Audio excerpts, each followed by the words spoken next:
पन्नगे च सुरेन्द्रे च कौशिके पाद संस्पृशि निर्विशेष मनस्काय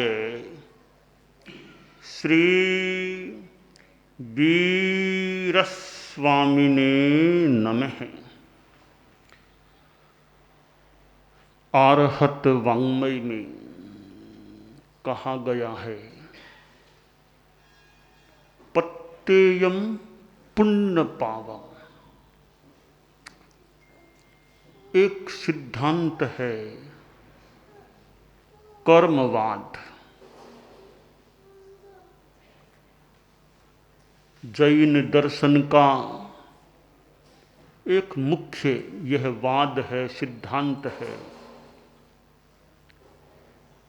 कर्म के अनुसार प्राणी को, कर्म करने वाले को फल मिलता है। उसके संदर्भ में यह एक महत्वपूर्ण बात है, पत्तेयम पुण्य पावम, प्रत्येकम पुण्य पापम।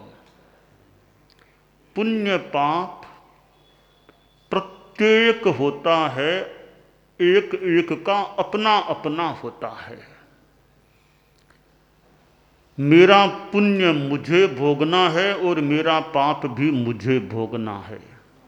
तुम्हारा पुण्य तुम्हें भोगना है, तुम्हारा पाप भी तुम्हें भोगना है। ऐसा नहीं कि मेरा थोड़ा पाप तुम भोग लो, थोड़ा तुम भोग लो। पुण्य भी ऐसे पांति करके बांट करके भोग ले, ऐसा नहीं। जिसने किया है उसी को वह फल मिलता है। तो यह कर्मवाद का सिद्धांत है। इसको सीधी सी भाषा में यों कहा जा सकता है, जैसी करनी वैसी भरणी। कि आदमी की जैसी करनी होती है, प्राणी की जैसी करनी होती है, वैसा ही उसे फल भोगना होता है। तो आदमी को जागरूक रहना चाहिए कि मैं ऐसे पाप कर्म न करूं जिसके द्वारा मुझे उसके फल भोगने पड़े। जैन दर्शन में 8 कर्म बतलाए गए हैं और वे 8 कर्म प्राणी के जीवन को व्याख्यायित करने वाले हो जाते हैं। कर्म के अनुसार आदमी का जीवन हो जाता है, व्यवहार भी हो जाता है। हम व्यवहार में भी देखें कि कई बार किए हुए पाप का स्थूल भाषा में भी फल मिल जाता है। शास्त्र में एक श्लोक आता है, तेणे जहा संधि मुहे गही ए सकम्मुना किच्चई पावकारी एवं पया पिच्च इहं च लोए कडाण कम्माण न मुख अत्थि। दृष्टांत दिया गया है कि एक चोर था, वह सेंध मारकर चोरी किया करता था। तो एक बार उसने एक गांव में एक बड़े मकान में चोरी करने की योजना बनाई और आधी रात के आसपास वह उस मकान के पास आया। तो उसका जो तरीका था, सेंध मारकर उसने दीवार में थोड़ा सा रास्ता बनाया और अब मकान के अंदर घुसने का प्रयास शुरू किया। अपने मस्तक के भाग को पहले अंदर डाला, शरीर का आधा भाग अंदर चला गया, आधा भाग बाहर रह गया था। इतने में घर का मालिक जाग गया और उसको पता चला कोई अंदर सेंध के मार्ग से आ रहा है। वह उठा और उसने उसका माथा पकड़ा। उधर उस चोर का एक साथी बाहर खड़ा था। चोर ने साथी को आवाज दी कि तुम मुझे बाहर खींचो, तत्काल बाहर खींचो। उसने पांव पकड़ के साथी ने बाहर खींचना शुरू किया तो वो घर का मालिक अंदर खींच रहा था और वो साथी बाहर खींच रहा था। अब ऐसा संघर्षण हुआ, बेचारे चोर का शरीर लहूलुहान सा हो गया। आखिर जैसे तैसे उसको बाहर निकाला गया। साथी ने तेजी से खींच के निकाला और चोर वहां से भाग भी गया। अब चोर को जो इतना कष्ट पड़ा, शरीर छिल गया। शास्त्रकार ने आर्षवाणी में कहा है, सकम्मुणा किच्चई पावकारी। अपने ही कर्म से उसको वो संघर्षण का कष्ट पाना पड़ा। अगर सेंध मार के चोरी करने का प्रयास नहीं करता तो शरीर क्यों उसका छिला जाता। तो ये एक स्थूल रूप में हम देखें कि चोरी का प्रयास किया तो कष्ट भी पाया। एक दूसरा दृष्टांत और है। इसी प्रकार एक और चोर था, उसने भी वो सेंध मारने के तरीके से चोरी की। मकान के अंदर घुस गया, घुसकर ताला भी तोड़ा, कुछ सामान भी, कीमती सामान भी निकाल लिया और सुरक्षित रूप में घर आकर अपने घर में सो गया। सवेरे गांव में बात फैली कि सा अमुक मकान में तो रात को चोरी हो गई। पुलिस के पास रिपोर्ट पहुंची कि भी चोरी हो गई है, चोर को पकड़ा जाए। तो थानेदार ने कहा भी पुलिस को कहा ध्यान दो, साथियों से कहा चोर को पकड़ना है, छोटा ही तो गांव है, चेष्टा करो कोई पकड़ में आ जाएगा। पुलिस के लोगों ने सोचा रे मकान को देखा, ऐसी ऐसी सेंध है, ऐसे चोर घुसा है, चोरी हुई है, ऐसी सूचना मिली है। तो जहां वो सेंध लगी हुई थी उसके पास पुलिस के 2-3 आदमी खड़े हुए और गांव के लोगों को बुलाया, आओ जी देखो कैसे सेंध मारी, कैसे चोर घुसा, आओ देखो देखो देखो। तो गांव के 50-60 लोग इकट्ठा हो गए कि देखें कैसे चोरी हुई है। तो पुलिस के आदमी कह रहे थे भी ये बड़ी आश्चर्य की बात है, छोटी सी सेंध में से वो चोर घुसा कैसे होगा। छोटा सा रास्ता अंदर जाने का, सेंध बनाई हुई है, इस रास्ते में से चोर घुसा कैसे होगा, बड़ी आश्चर्य की बात हो रही है। लोग भी देख रहे थे, हाँ सा इतने से रास्ते में चोर तो कैसे घुसा, कैसे घुसा और कैसे घुसा। संयोग की बात, चोर भी 50-60 लोगों के भीतर ही था। वो भी वहां आया हुआ था कि देखता हूं क्या बात होती है। अब वो पुलिस बोल रहा था देखो इतनी सी सेंध है, इसमें से चोर कैसे घुसा, अब उस कमरे भी तो होगी ना, कैसे अंदर गई है, यूं वो अनेक बार कह रहा था। तो वो असली चोर जो भीड़ में था वो कभी तो सेंध को देखता है, कभी अपनी कमर को देखता है, कभी सेंध को, कभी अपनी कमर को। मेरी कमर कैसे घुसी वो खुद देख रहा था। पुलिस तो सावधान थी कि पकड़ना है, तत्काल पकड़ा कि ये आदमी चोर होना चाहिए, उसको निकाल लिया। और आखिर फिर पूछताछ करके उसको चोर घोषित कर दिया गया, जो भी दंड देना था दे दिया गया। अब वो क्यों पकड़ा गया?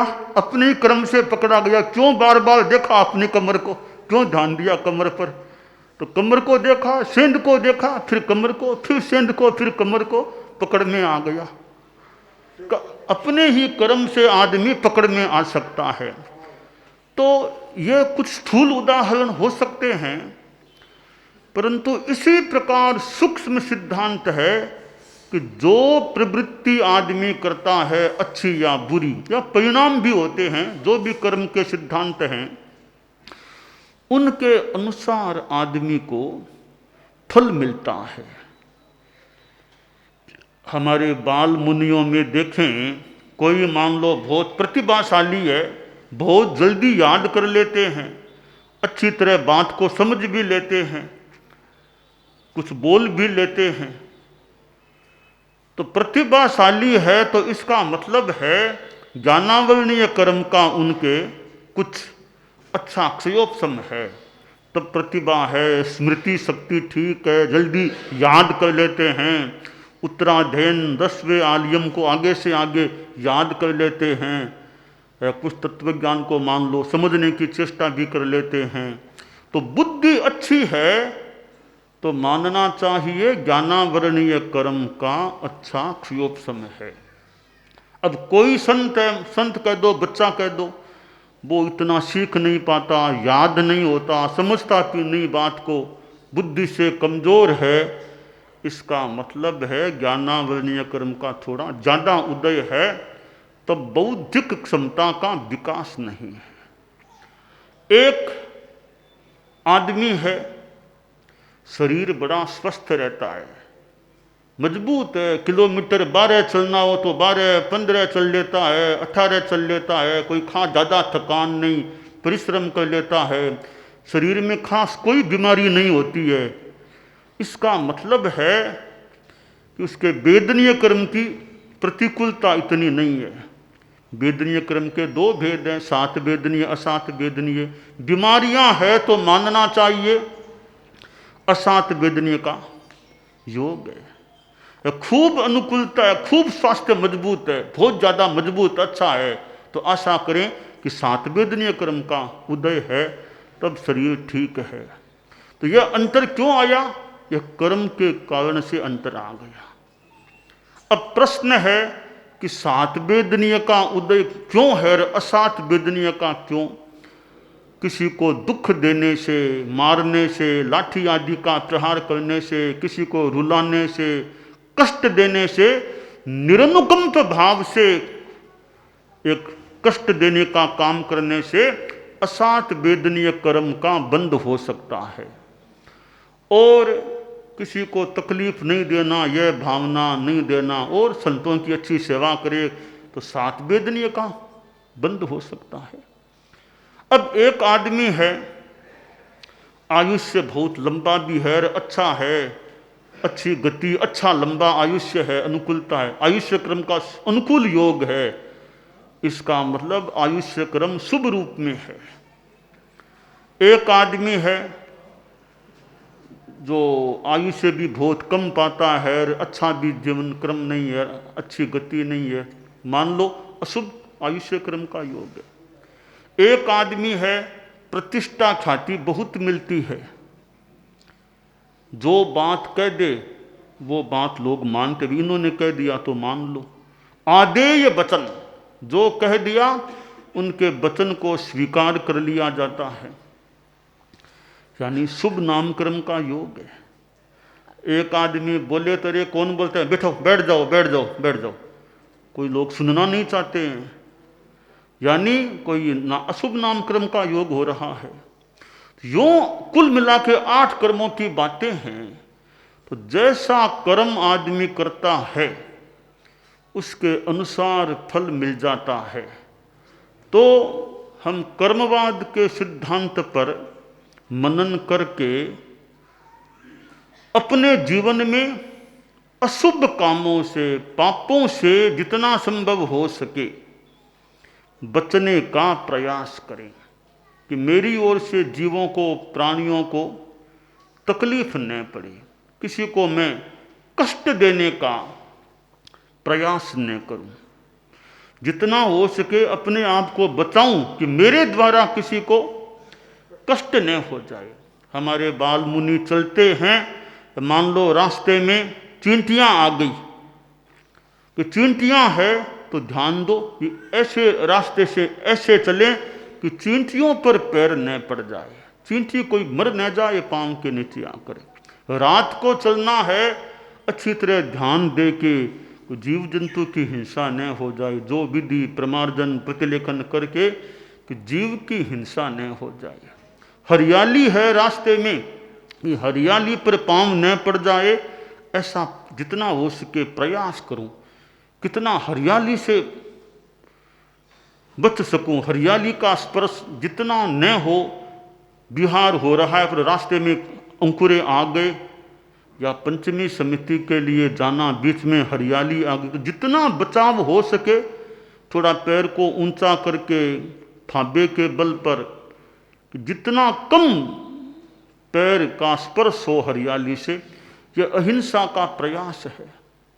तो अहिंसा का ध्यान रखना, चलना है तो इरिया समिति देख देख कर चलना कि कोई जीव की हिंसा न हो जाए। ज़्यादा तेज दौड़ना शुरू कर दे तो साधु को आमतौर से दवदवसन गच्छज्जा भाषमानो ये गोयरे, दौड़ता दौड़ता नहीं चलना चाहिए।